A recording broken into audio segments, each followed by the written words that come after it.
чеснокро фарз кунед, сирпиёз. Сирпиёзо жарид мешава.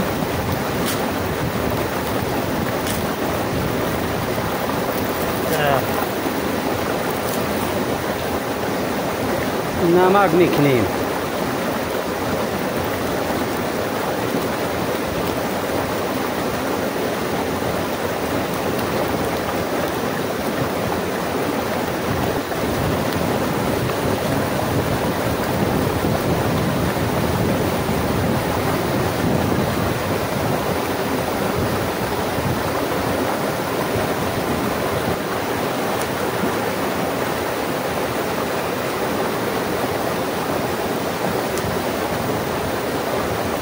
خمرون اکسترینی در شرایطی ناقلای بگیم اگر که معده زور بیاره در همه شرایط میشه دست غذا پیدا کرده یا که غذا تیار کرده.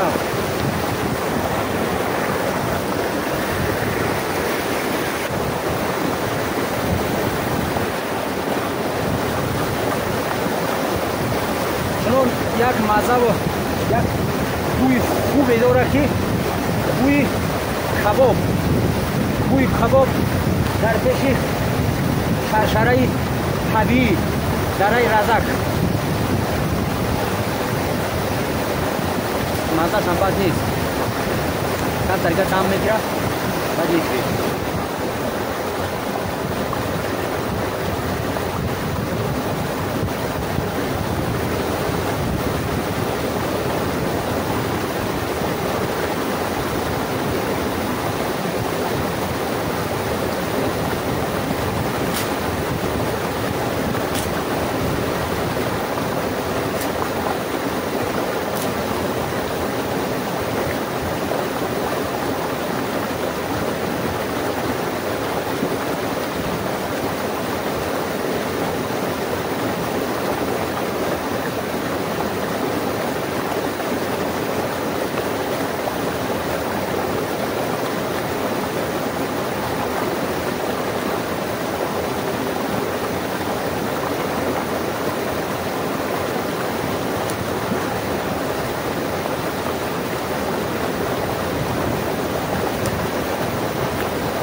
یک از بالای همون کلیپ‌ها و دیگر شرط شروعی که برای آماده کردن غذای هموده ده‌ها карат با مزه آمده طعم لذتی خوب دارد.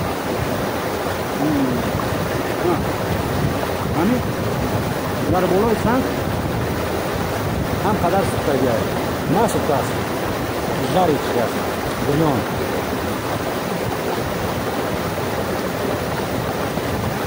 من خیلی برگرده ایست باید که انسان آماده باشه برای زیست زندگی کردن در همه شرایط ها، چی در شرایط کوهستان، چی در شرایط بیابان، چی در شرایط زمستان یا تابستان، در همه شرایط ها آدم باید برای زندگی روح و جسمش آماده باشه.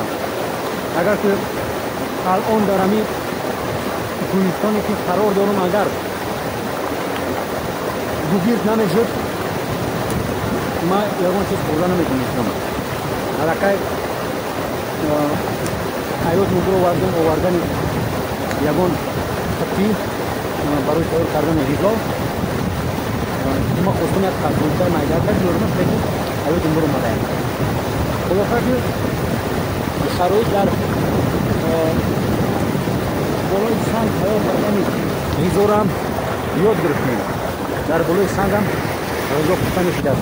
در روی پیش گوشت در بالای سنگ پخته میشده. نوارهای ما ادامه داره، در امان خدا باشیم.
زیرک زیلول